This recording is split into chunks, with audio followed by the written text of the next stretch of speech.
church for generations, and that has always been our church's kind of vision and motto, if you will. And so we're taking time this month to go through. And so they asked us to come and speak on youth, the generation of youth. David and I have been working with the youth in this church for nearly 15 years. So we are just really privileged to come speak to you today about that.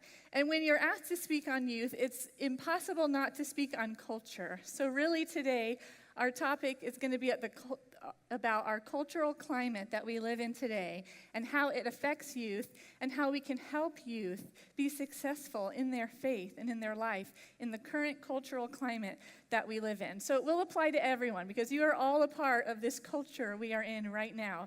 So let's start digging into this.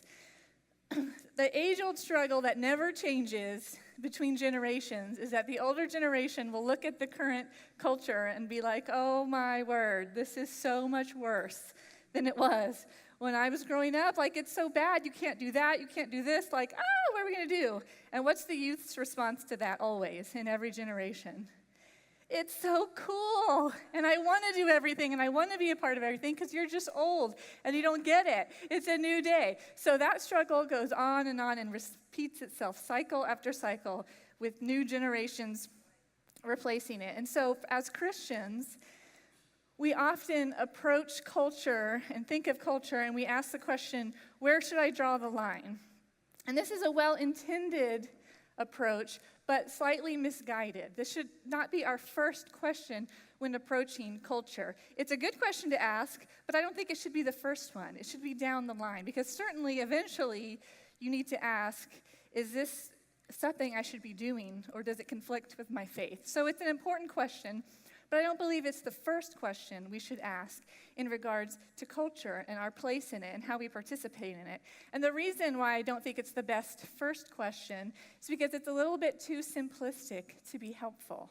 And I'll explain that, because as Christians, we tend to look at the world or the culture as spiritual or worldly, right? And everything spiritual, we're like, okay, is good. And anything worldly, we can categorize as bad. But it's too simple, because that's not always the case, right? Because we know, if we take an honest look throughout history and Christian history, things that are Christian have not always been good. Leaders fail. Organizations can be dishonest.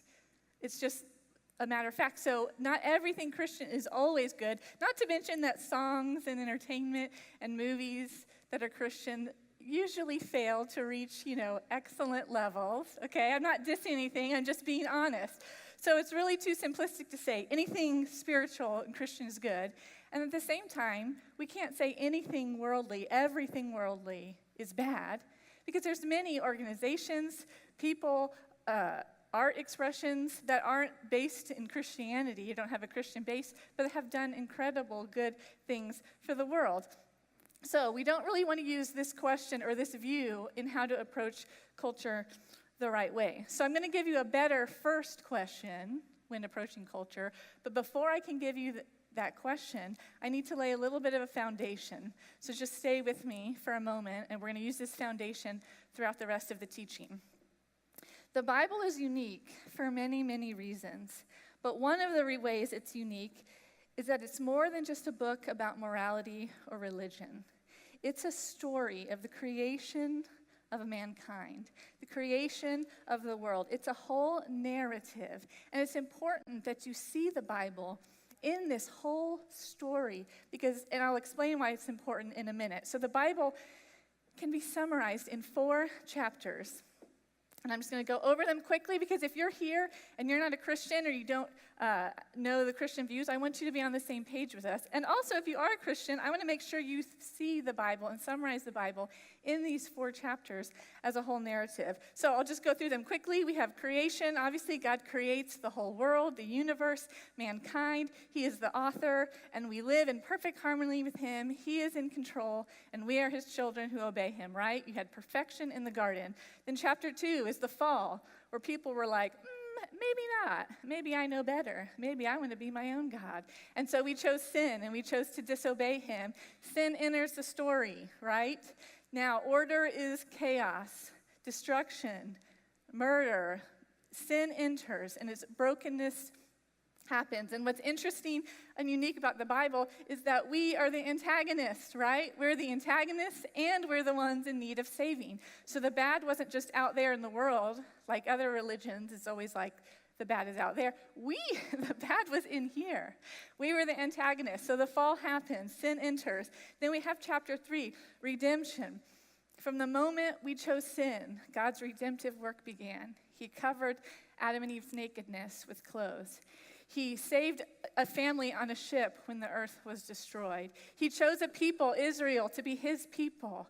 And it all comes into a giant crescendo with the life and death of Jesus Christ, right? So there we have the redemptive work. He dies, he pays for our sins so that we can be restored back into right relationship with him. But that's not the last chapter. There's a fourth chapter, and that's the restoration. And that's what we have not seen yet, but we believe is coming because the scriptures tell us.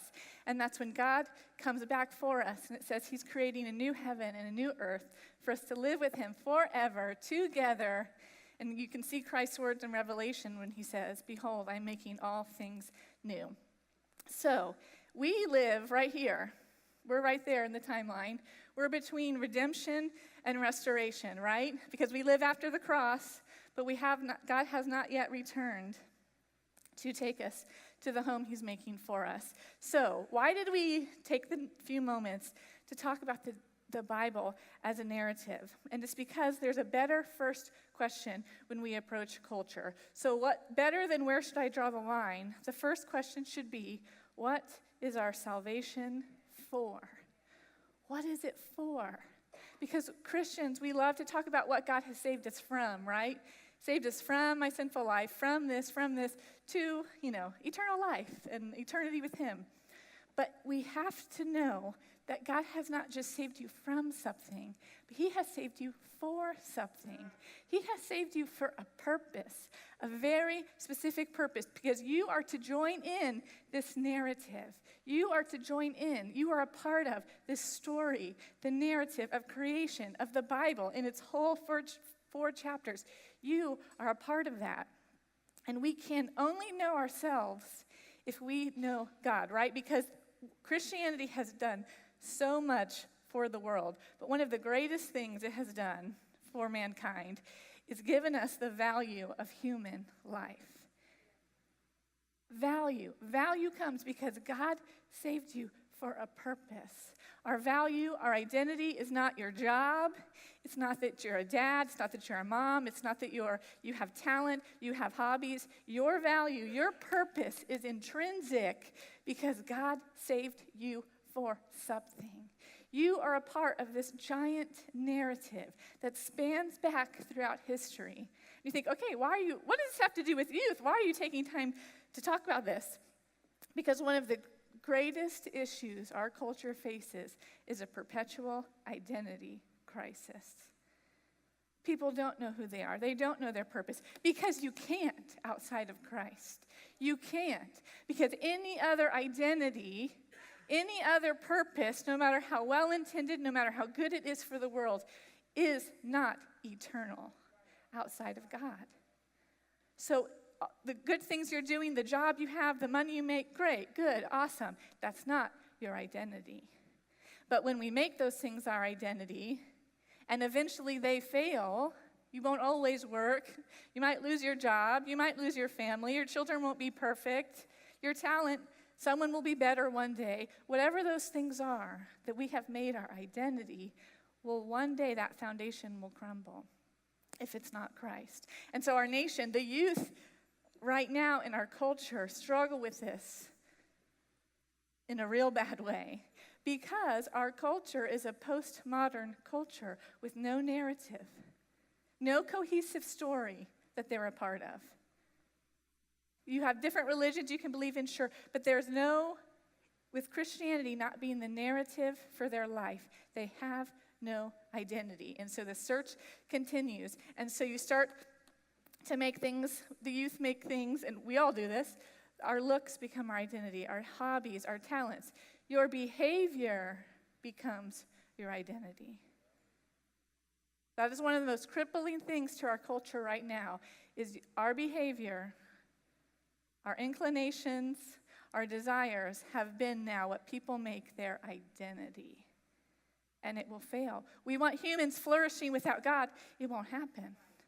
It won't happen. We want to fight for human rights and extend those without knowing what a human is, without knowing human dignity, because it comes from Christ. So it's important to understand that youth in this church, in this culture, and that you as well, no matter your age, know that you are a part of this narrative, this 4-chapter story of the Bible. There are so many topics that are important in our culture that youth are trying to figure out and struggle through. But identity is a big one. We don't have time to go over all of them, but we have things like racial tensions, gender, sexuality, sexual orientation, perpetual adolescence. There are so many big issues that need to be talked about to help our youth through that. But we don't have time to go to each individual one. So David, in this second half, is going to kind of give us an overview as a church and as parents and as mentors, how to help youth and young adults to navigate through this culture, since we don't have time to go through each thing. So I'll just leave you with one example. I was talking to a girl, and we were talking about a certain thing in her life that she knew did not line up with the Bible. And so she's like, I know this doesn't line up with the scriptures. I know that I need to give this up. Thought process, behavior. But when it came time, I'm like, okay, well, let's let it go. Let's just lay it down. If you're saying you feel the conviction from the Holy Spirit doesn't line up with the scriptures, and tears just streamed down her face, and she said, I won't know who I am if I don't do this anymore. And that's where we're at in our culture. That if you think about giving up a behavior or a hobby or an interest, it's like you're asking them to give up who they are, because that is what their identity, we are all guilty of it, but is based in. And so we want to help encourage you guys as parents and mentors of how to navigate youth through our current cultural climate. So David will lead us in the second half. Here we go. We have 2 reactions that tempt the church in every generation concerning this topic.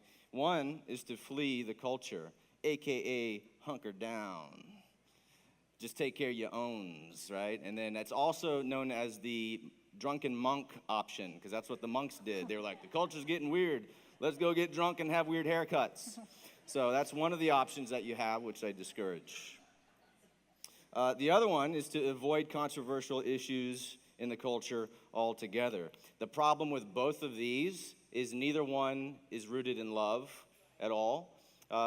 We have at the core of our faith a God who wrapped himself in human flesh to go experience human experience and to see what the culture was doing in that time. So he went full on into the culture to look at it and to try to change it. And so if that's who our leader is, we ought to resemble our leader, especially with regards to the culture. We have the incarnation means it's not let's get out of here and stay safe from an evil world. And I like the way Tim Keller puts it. He says this, he goes, if Christians left the areas of the city that were difficult to live in, what kind of Christianity is that? Just a big question mark at the end of that. It wouldn't be a really good, robust Christianity at all, in my opinion. Some like to spiritualize their surrender by suggesting the culture-changing business gets in the way of the people-loving business. But you can't love people by ignoring the cultural evils that victimize them. To just sit there and say the culture is evil in what it's doing, therefore I'm going to pull myself away, is to leave people hanging to their death. It's a non-loving response to culture being crazy. Now, I like the other thing that I'll anchor this in there are 2 prayers that Jesus gives to us that are just phenomenal. There's the Lord's Prayer, where he teaches us how to pray, and then there's his high priestly prayer in John chapter 17. And this is what he says. He says, I do not ask that you take them out of the world, you and me. This is Jesus telling the Father, like, I don't ask you take them out of the world, but that you keep them from the evil one. He's referring to Satan there. He's not saying the culture's going to get all freaking weird and you need to pull these people out before it gets crazy because the people are going to start dressing weird and believing weird things. He says, no, Don't take them out of that. But our tendency when the culture gets strange is to just kind of go, nope, we're just not going to entertain those thoughts and ideas. We're not going to look at those things. We're going to insulate, which is a bad idea, and I'll get to that. This perspective might sound strange to you if you view the Bible as a 2-chapter Bible. If you view it as 2 chapters, then this sounds strange to you. But if you view it as that 4-chapter Bible that Aslinn was speaking about earlier, then this won't be out of nowhere. We're redeemed, but we're not whisked into heaven yet. We're still here. We haven't walked into heaven. So God intends us to be a part of the reconciliation, and we have 2 Corinthians here. Love this. Therefore, if anyone is in Christ, the new creation has come, the old is gone. The new is here. All this is from God, who reconciled us to himself through Christ and gave us the ministry of reconciliation. That's you and that's me. That God was reconciling the world to himself in Christ, not counting people's sins against them, and he has committed us to the message of reconciliation. We are therefore Christ's ambassadors, as though God were making his appeal through us to the culture. We implore you on Christ's behalf, be reconciled to God. God made him who had no sin to be sin for us, that in him we might become the righteousness of God. What a humble position we have. That is the cultural moment you are in. Everyone has been created by God for a purpose, for a specific time in history, and this is your moment. And there's never been a better opportunity to let Christianity shine in the United States as it is right now. You have this desire, some of us, to be missionaries to the world, and God has brought the world to our feet. And we can be missionaries here. It's been jettisoned. Let's put it back in play. It's here. You don't have to hop on a plane anymore. It's at your door. It's in your house. It's the own youth that you're raising. They're here. Let's get to work. Christians should see their culture as the setting for living out their calling in this life. That's your mission field, is this culture. Like all Christians, youth are also called to be reconcilers in our cultural moment. They need to be prepared for their moment, and they're not. I've worked alongside my wife with youth for many, many years, and I've encountered youth, even in our own church, who have no idea how to encounter the waves that are being pushed at them. Think of this. Think of surfing. Any surfers out here? Don't raise a hand. I don't want to know. I don't like surfing. But it's a good analogy. Surfing, you and your children go to the beach, and you have all these waves coming at you. You're an adult. You can handle the waves. Your children can't. If you send them out there alone with no instruction, go tackle the waves. They'll die. You may survive because you've been groomed into it. You've practiced. You've gone into the waves. You need to surf alongside your children. The culture is bringing in waves and waves and waves, and if you're not there alongside them in the water, they'll get taken under. The current will rip them away from your hands. Casual Christianity will not save your children. They won't save the youth that are out there that aren't your children that you should go after. We need to swim alongside. So this is basically, I'm calling some more seasoned veterans into the fray alongside us. We need to create an environment where youth can ask tough questions and wrestle with controversial topics. To me, any topic is fair game in my house with anybody. I will say this, there is a caveat to it. There is an age where ideas we need to really struggle with how we expose young, or especially like my 3-year-old. I'm not going to go, hey, you want to talk about gender identity politics right now? I'm not going to do that to Selah. I'm not going to but I'm going to age appropriate bring these things in, and especially with the youth that are at the age 14, 15 years. We need to start having tough conversations at the dinner table and talk about what makes sense. Any topic to me is fair game.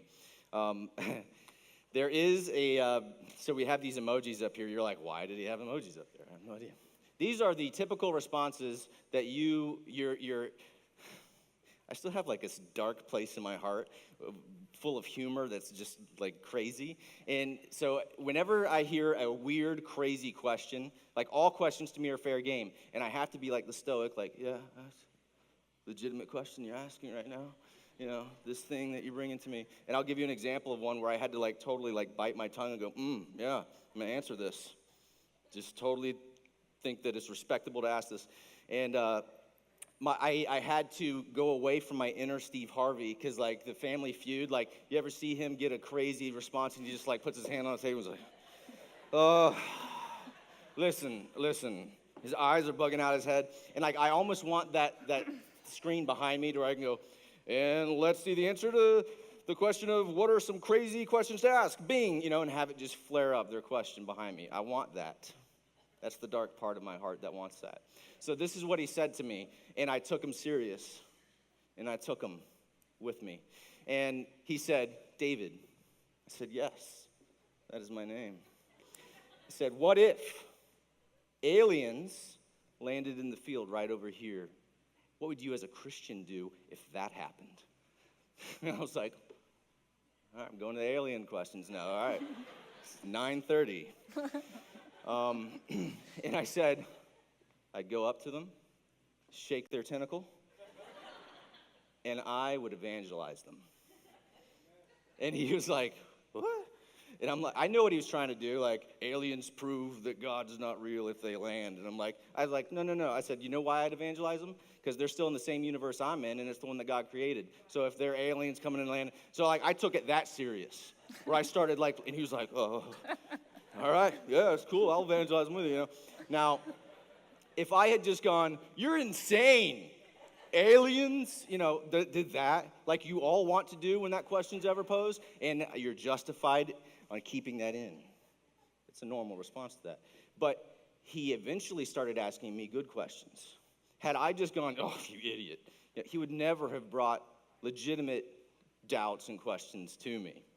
And so I encourage us to not be the emoji, especially not the sleeping one. That's just sloth. And we know that that's not right. You'll find, youth find that, who find that their difficult questions aren't welcome, taken seriously, or sufficiently addressed in church will look elsewhere for answers. So you may not want to give them an ear. Somebody else is waiting to give them an ear. And in fact, the prince of the air is involved in that.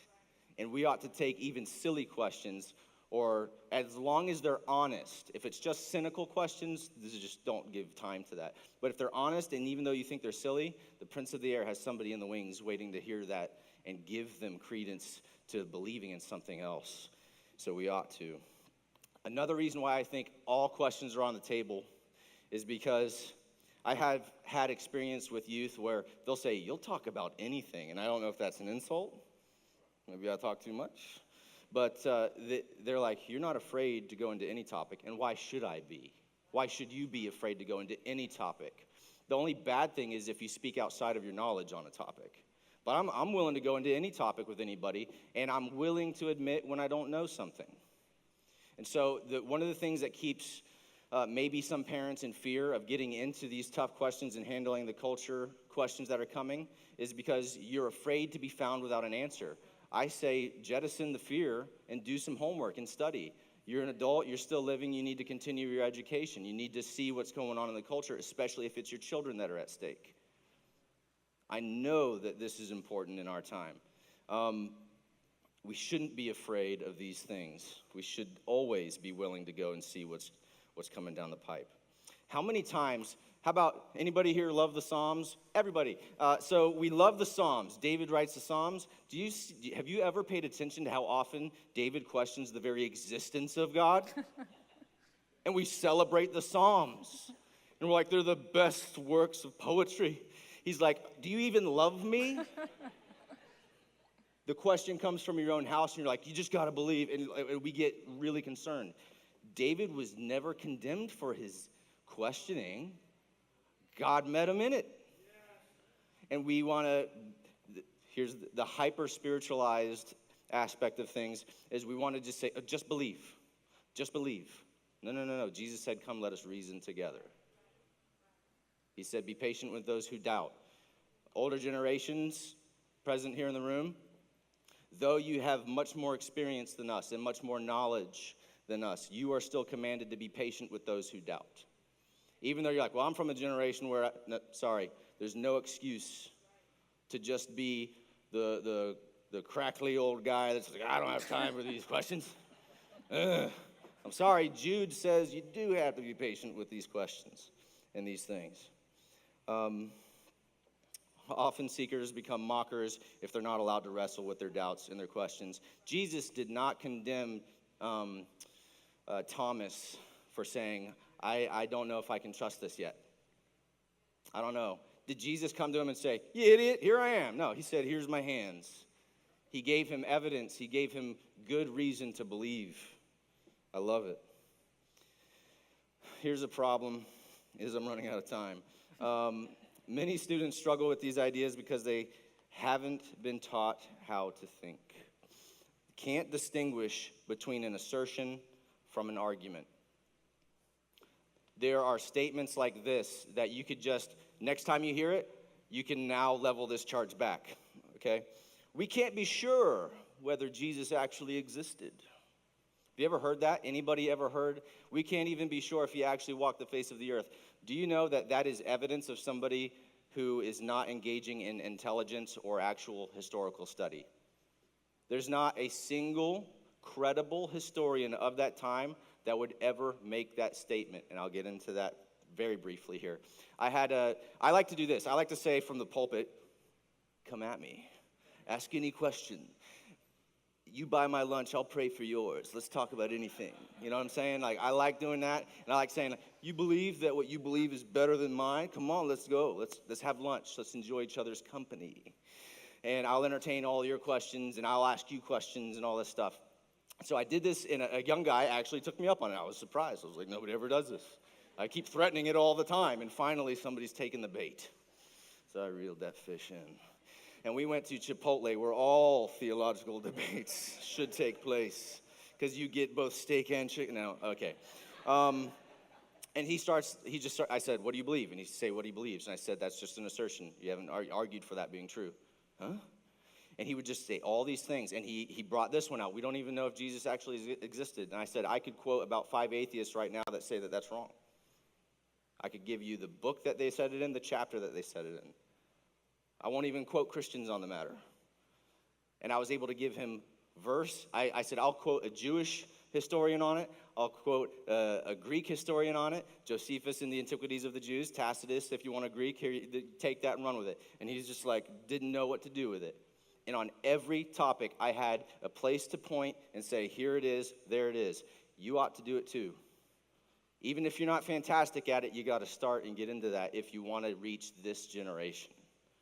He had nothing to come back with, no argument, because we're not taught logic and reason in school. I don't remember a class on it ever. It didn't start hitting me until I started trying to live my faith out in public, and then people would start coming back to me with questions and start pushing back on things. And I was like, this is weird, this is different, and then I started learning logic. I love it. There's great books about it. They confuse feelings with reasons. Just because you feel a thing doesn't make it a thing. Maybe it does. Just because you feel something is true doesn't make it true. Have you ever been to the doctor to get your appendix out? Ryan McKenzie has. And I was there, performing the surgery.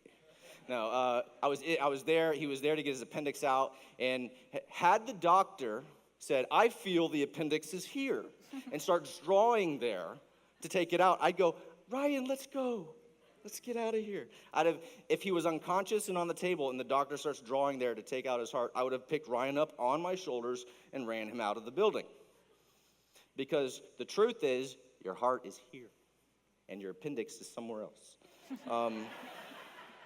I know it's not there. That's enough. And so, it's funny, because that's ridiculous, isn't it? If a doctor drew there. But our culture takes its brain out and applies a different manner of thinking and of logic to truth when it comes to moral truth. You can't do that and find it. You can't do that and discover truth. Truth is truth is truth. It's not a matter of pride or humility or anything like that. It's true regardless. But we won't pipe up and say anything about it, even though piping up and saying something about it in that realm is more important than the doctor's. Because I at least knew my friend was going to go to heaven if he took out his heart there. But it's more serious than going to the doctor and him trying to take an appendix out right here. And youth confuse feeling with truth. And we have to be able to argue that. That's not the way to find truth at all. Sorry, last one. Constant entertainment feed. The constant source of entertainment to us is man's most infinite appetite for distractions. We've never lived in a time right now where our appetite for distractions is more easily appeased than now. You can take some of you are watching Netflix right now. I know. We got a guy working on it, trying to sever the. You have every opportunity to not engage your mind. And youth now, my daughter included, has a tablet, and we've got to whip it out of our hands. And we have to be very purposed to find a way to crash that obsession and that addiction, to just constantly wanting to be entertained. It doesn't engage reality, and it doesn't help engage their minds to tackle the waves that are coming. I'll close with just 2 scriptures here. Paul in Colossians 2:8 says, "See to it that no one takes you captive by philosophy and empty deceit." How are we going to do that? The generations coming don't know how to do it. Daniel 12:3 says, I love this. This is an encouraging thing to end on. How about this? Daniel 12:3. Those who are wise will shine like the brightness of the heavens, and those who lead many to righteousness like the stars forever and ever. That can be you. Here are your small group questions for this week. And we put up the recommended reading. This is a really excellent book if you're a parent, if you're a mentor, if you live in a world with youth, which is all of you, you should be.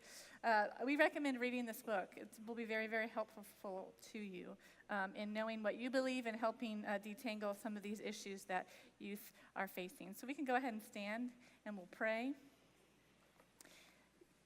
Young people need mentors.